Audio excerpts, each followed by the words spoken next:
Abel Gallegos. Abel Gallegos appeared in Jefferson County District Court on Friday and was sentenced to life in prison without the possibility of parole, plus 163 years for his role in kidnapping and killing 28-year-old Simone Duran.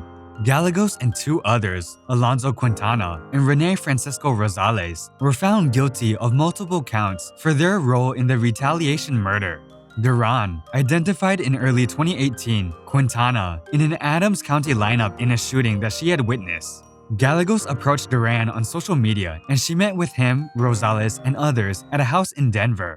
Gallegos then took Duran to a parking lot where he met Quintana. There, the two men assaulted her in the back seat of a car. They then drove her to a secluded spot in Golden, where they shot her 10 times and then poured gasoline on her body and set it on fire. Judge Philip McNulty, the sentencing judge in this case, said that he was appalled by the casualness of this crime and disregard of human life. You can't live among us anymore. Christopher Lockett. 5 men were convicted of torturing and killing a police informant in the fall of 2016 before leaving his body in the trunk of a car parked at Atlantic Public Transit Station. Lockett were also convicted of murder, participating in criminal street gang activity, and other felony charges. The men, who were members of the Gangster Disciples street gang, killed 33-year-old Christopher Dean at Atlanta home after discovering that he was once a police witness in California. Dean was tortured, sodomized, and shot twice in the back of the head before his body was stuffed into the trunk of a Toyota Camry and left at the H.E. Holmes MARTA station. Lockett lured Dean to a home he shared with his brother on Sandy Creek Drive in October 2016 under the guise that he was there for a drug transaction. Several men then attacked Dean, beating him with a 2x4 and a crowbar for more than an hour in an effort to show other gang members that working as a police witness would not be tolerated. Lockett was sentenced to life without the possibility of parole. Clark was given 2 consecutive life sentences plus 5 years, and Green was given life plus 3 years. Both Rooks and Xavier Gibson were given life sentences. Prosecutors said none of the defendants showed any remorse. Ricky Hand. Springfield, Ohio native Ricky Hand literally had a trick up his sleeve for Clark County courtroom when he was dished him a 40-year sentence. Hand was being sentenced for his connection in a string of armed robberies, about 30 in total, that he attributed to his past drug use. 46-year-old Ricky Hand asked the judge, "Did you just give me 40 years, sir? You just gave me 40 years. Well, guess what?" And he reached for something under his arm. Officials say Hand hid pill bottles filled with feces and urine in an arm sling he was wearing. Hand pulled out a bottle of urine and feces and threw it at the members of the courtroom. Within seconds of the outburst, courtroom officials were able to restrain Hand. Hand pleaded guilty to the crimes, hoping to receive a lesser sentence and help for his drug problems. He ended up only facing charges for 7 of the 30 alleged robberies, but that was enough to get him 40 years in the big house. The sheriff's office is now investigating the courtroom incident. Hand could also face a new felony charge. Carpio Brothers. The Carpio brothers approached Orellana, who is not a gang member, as he played handball and issued a gang challenge. The older brother was fighting Orellana when Anthony approached him from behind and stabbed the victim 10 times in the head, neck, and upper body.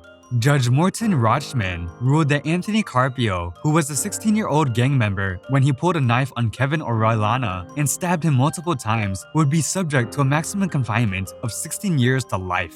Michael, who was an adult at the time of the killing and was apparently unarmed during the attack, was sentenced to 15 years to life behind bars. Victor Rodas. An alleged MS-13 gang member convicted of the murder of a Lynchburg teen will spend 55 years in prison. Raymond Wood, 17, was found with 29 stab wounds in Bedford County in 2017. Evidence revealed that Wood and Rodas knew each other. Evidence also revealed that there were a series of text messages from Rodas setting up a fake drug deal for marijuana to lure Wood to the scene where he was ultimately murdered. The co-defendants, including Rodas, met up in Lynchburg and abducted Wood from his home. They said Wood was screaming for his mother until they strangled him unconscious in the back seat. In October, a jury found Victor Rodas guilty of killing him. The jury recommended Rodas spend 35 years in prison for first-degree murder, 10 years in prison for abduction, and 10 years in prison for gang participation. Judge James Updike took the jury's recommendation and sentenced Rodas to 55 years in prison. Rodas is one of 6 people charged in connection with Wood's death. 4 co-defendants are facing capital murder. George Jeweld Thomas. George Jeweld Thomas, leader of the feared 28S gang in Bishop Lavis, was sentenced to an effective 175 years in jail in the Western Cape High Court. Thomas and 18 of his co-accused were initially charged when the case began 4 years ago in the Western Cape High Court. The trial was considered so high risk that prosecutors and state witnesses had bodyguards when testifying. Upon entering the public gallery, people had to have their fingerprints scanned.